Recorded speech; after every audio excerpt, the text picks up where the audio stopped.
माँ ललितांबा। मैं ज्योतिष दैवज्ञ विशाल गुप्ता प्रस्तुत हूँ अपने YouTube channel astro Vishal Gupta पर। आज हम एक बहुत ही महत्वपूर्ण पर्व के विषय में चर्चा करने वाले हैं।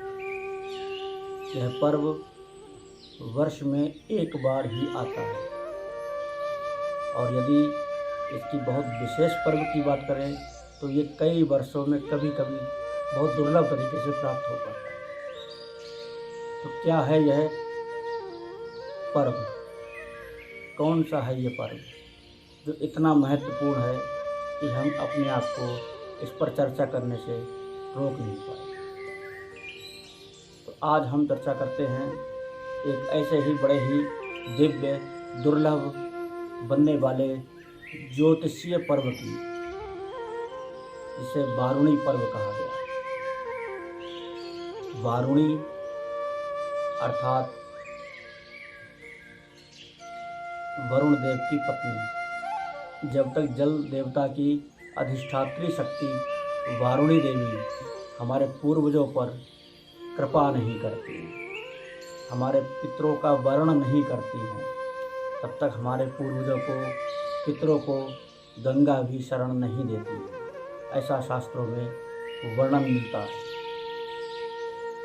इस वारुणी पर्व के विषय में कहा गया है कि जब चैत्र मास के कृष्ण पक्ष की त्रयोदशी तिथि एवं शतविखा नक्षत्र का संयोग होता है, तब यह योग एक विशेष योग के रूप में बन जाता है, जिसे हम सब वारुणी पर्व कहते हैं। कहा जाता है कि यह वारुणी पर्व 3 प्रकार का बनता है: वारुणी पर्व, महावारुणी पर्व और महावारुणी पर्व। तो ये कैसे अलग अलग हो गए?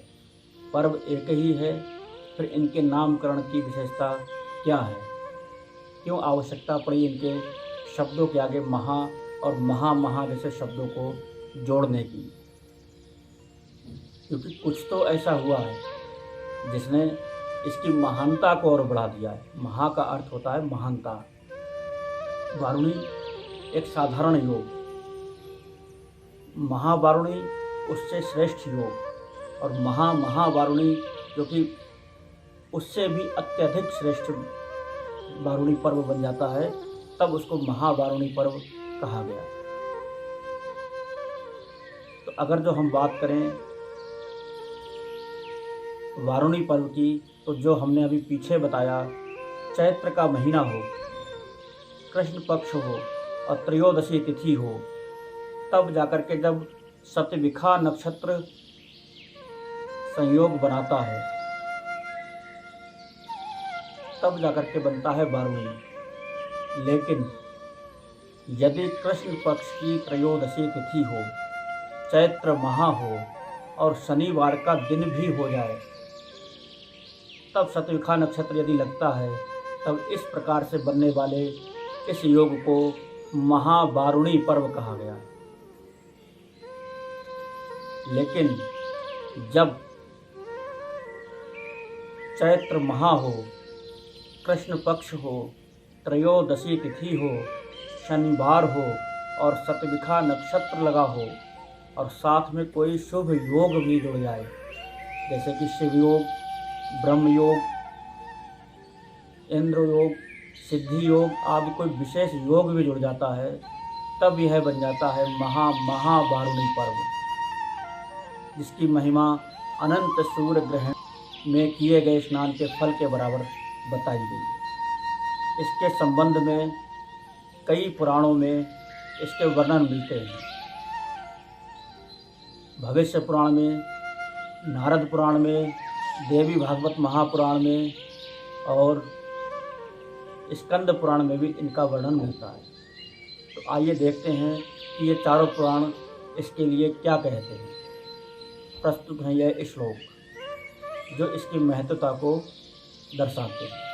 भविष्य पुराण के एक श्लोक के द्वारा वारुणी पर्व की महिमा चैत्रे मासि शताष्टम्यां शनो शतविखा यदि गंगाया यदि लभ्येत सूर्यग्रहे शते समः सेयं महावारुणीति ख्याता कृष्णत्रयोदशी अस्यां स्नानं च दानं च श्राद्धं वाक्ष्यमुच्यते। नारद पुराण के अनुसार वारुणी पर्व की महिमा का श्लोक। वारुणेन समायुक्ता मधो कृष्णा त्रयोदशी गंगायां यदि लभ्येत सूर्यग्रह शते समः। स्कंद पुराण में वारुणी पर्व का वर्णन। वारुणेन समायुक्ता मधो कृष्णा त्रयोदशी गंगायां यदि लभ्येत सूर्यग्रह शते समः। शनिवार समायुक्ता सा महावारुणी स्मृतः गंगायां यदि लभ्येत कोटि सूर्यग्रहे समः। देवी भागवत महापुराण के अंतर्गत वारुणी पर्व का वर्णन। वारुणं कालिकाख्यां च शाम्बनन्दे कृतं शुभं सौरं पाराशर प्रमुक्तमादित्यं चाति विस्तरम।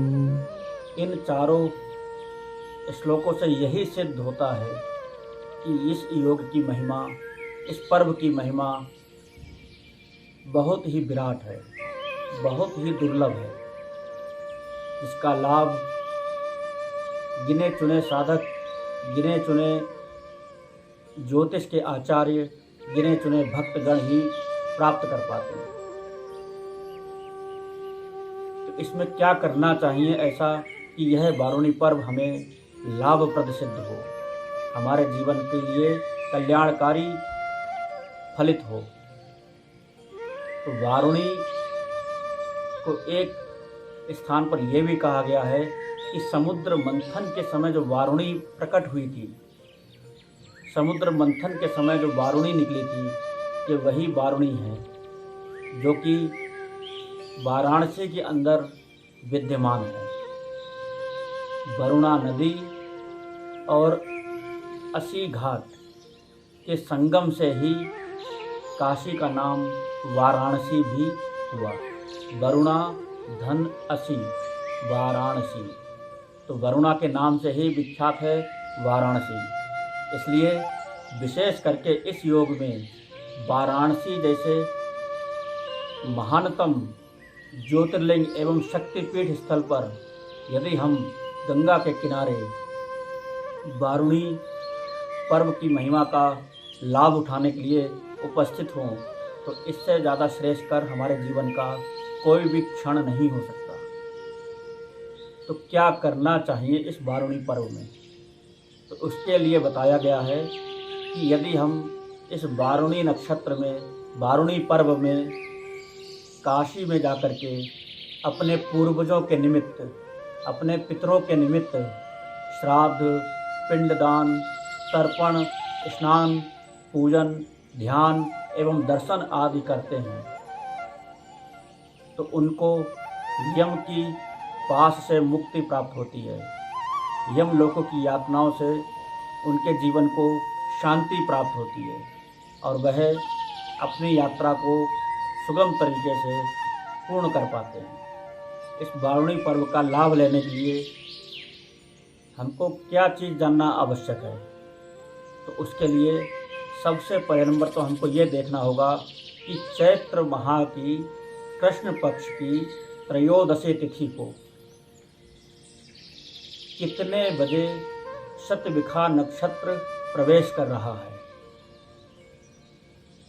यदि उसने त्रयोदशी समाप्त हो रही है और शतविखा नक्षत्र प्रारंभ हो रहा है, तो यदि 10 मिनट तक यह संयोग बना तिथि और नक्षत्र के मध्य का, तो यही काल महत्वपूर्ण है। बाकी पूरे दिन से कोई लेना देना वारुणी पर्व का नहीं है, क्योंकि शर्त के अनुसार त्रयोदशी तिथि और शतभिखा नक्षत्र का होना परम आवश्यक है। मान लीजिए त्रयोदशी तिथि है और उससे पहले धनिष्ठा नक्षत्र चल रहा है, तो धनिष्ठा नक्षत्र शाम को 4 बजे समाप्त हुआ, तो 4 बजे से शतभिखा नक्षत्र प्रारंभ होगा। तो जब शतभिखा नक्षत्र प्रारंभ होगा तो 4 बजे से लेकर के जब तक त्रयोदशी तिथि रहे, चाहे वो 4:30 बजे त्रयोदशी समाप्त हो जाए तो 4:30 बजे समापन हो गया, और जब पूरे दिन रहे तो पूरे दिन उसका महत्व रहेगा। तो यह स्नान नक्षत्र और तिथि के योग के कारण बन रहा है। वह योग जितनी देर भी रहेगा वही बारुणी पर्व है, वही घड़ी है जिसमें हमें स्नान दान पुण्य श्राद्ध पिंड आदि करने से पुण्य लाभ प्राप्त होगा। तो है ना, ये बहुत ही रहस्यमयी पर्व, बहुत ही अद्भुत और बड़ा ही दुर्लभ पर्व।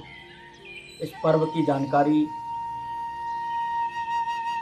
सभी के जीवन में उनके पितरों को प्रसन्न करने हेतु बहुत काम आने वाली है, कि इसमें हम त्रिपिंडी श्राद्ध, नांदी मुख श्राद्ध अथवा किसी भी प्रकार का श्राद्ध संपन्न कर सकते हैं, करा सकते हैं, जिसके द्वारा हमारे जीवन में पितृदोष की शांति होगी,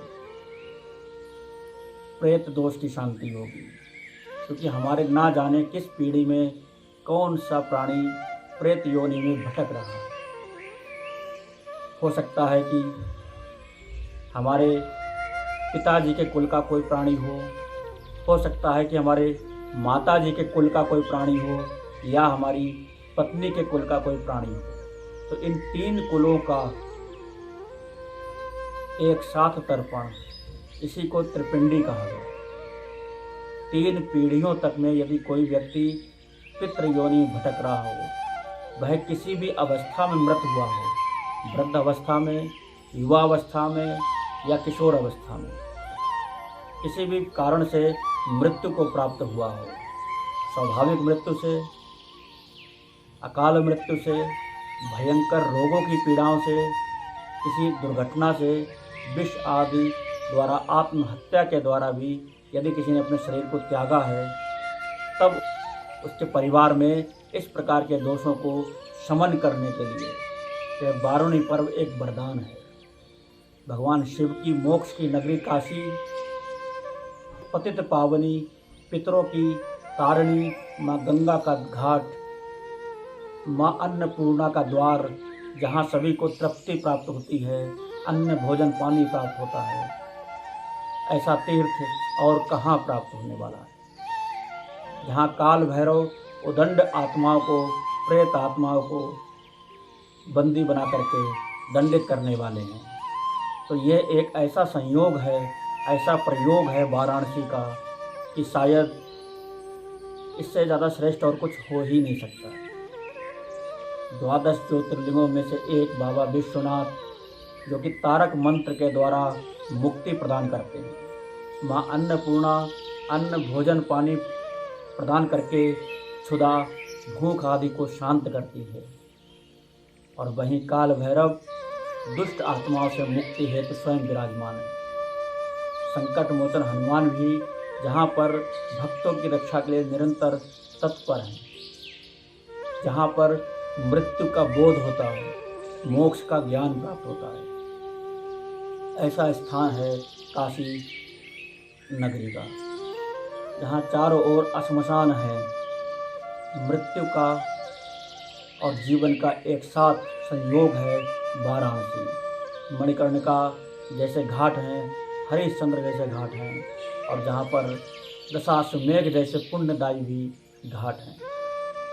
तो आइए हम सब प्रत्येक वर्ष अपने पूर्वजों के लिए बारुणी पर्व पर वाराणसी में आकर के जरूर पुण्यदान, पिंडदान, श्राद्ध आदि, तर्पण आदि, स्नान दान आदि जरूर करें, जिससे हमारे जीवन में सुख शांति ऐश्वर्यता एवं दिव्यता का प्रादुर्भाव हो सके। हमें पितरों का आशीर्वाद प्राप्त हो, पितृ हमारे प्रसन्न होकर के अपनी पीढ़ियों को निरंतर वृद्धि का आशीर्वाद प्रदान करें और वह भी अपनी यात्रा सुखप्रद तरीके से व्यतीत कर सकें। जय माँ ललिताम्बा।